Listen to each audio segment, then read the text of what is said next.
Αγρότες τραγουδάνε στο Τσίπρα, έρωτα θέλει η ζωή και όχι πόλεμο. Οι αγρότες, οι άνθρωποι του μόχθου. Μπείτε στο χωράφι να βγάλετε κανένα κρεμμύδι και καμιά ντομάτα, να δείτε τη γλύκα. Πάμε να δούμε τα τρακτέρ. Ποια τρακτέρ? Τα τρακτέρ, ατέλειωτα τρακτέρ. Εγώ δεν μεγάλωσα στο Κολονάκι, Μιχαήλο Γιαννάκη. Έχω παξιμάδια, έχω ωρακή. Μπορεί να χρειαστεί να μείνω 2 μέρες στο Σύνταγμα. 1, 2, 3, 4. Πάμε. Δεν έβγαλα καρπούζι. Δεν έβγαλα βερίκοκο. Δεν έβγαλα ντομάτα. Ήρθε να χαλάσει και με κατέστρεψε. Μπορώ να πάρω κι εγώ την κατσούνα μου. Για μένα είναι μόνο η λέξη αγρότης, τίποτα άλλο. Με τη σφαίρα σκοτώνεις τον διπλανό σου, καμιά φορά τον εαυτό σου. Με την ψήφο σκοτώνεις το μέλλον των παιδιών σου.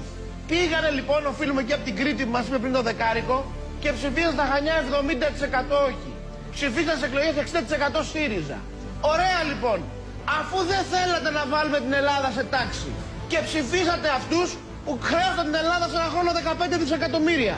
Τώρα ποιος θα πληρώσει το λογαριασμό νομίζετε? Ο Ευρωπαίος. Το κέντρο της Αθήνας θυμίζει κάτι ταινίες παλιές. Είναι ο Ρωμαίος αυτοκράτορ έτσι στη πόλη. Και ψάρανε και τον εθνικό ύμνο οι αγρότες.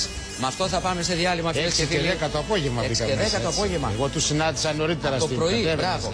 Από το πρωί ξεκίνησαν με τα τρακτέρ και εγώ έχω πει σε πολλούς πολιτικούς: μπείτε στο χωράφι να βγάλετε κανένα κρεμμύδι και καμιά ντομάτα ή να κόψετε κανένα καρπούζι, να δείτε τη γλύκα. Τι ίσως η κυβέρνηση, Γιώργο, να την πάτησε με αυτό που έγινε, γιατί δεν θα περίμενε τέτοιο σόου. Τέτοιο μεγαλειώδες. Βέβαια, τέτοιο εντυπωσιακό πράγμα. Τέτοια είσοδο των αγροτών.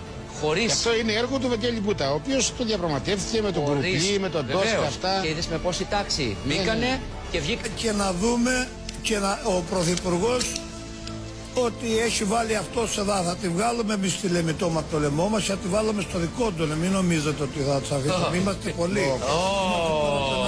Αρχίσανε τα στροπελέκια, Μανούσο, Αρχίσανε. Δηλαδή, λέτε ότι αυτό το πράγμα δεν βγαίνουμε με αυτό. Γιατί έχουμε. Ναι.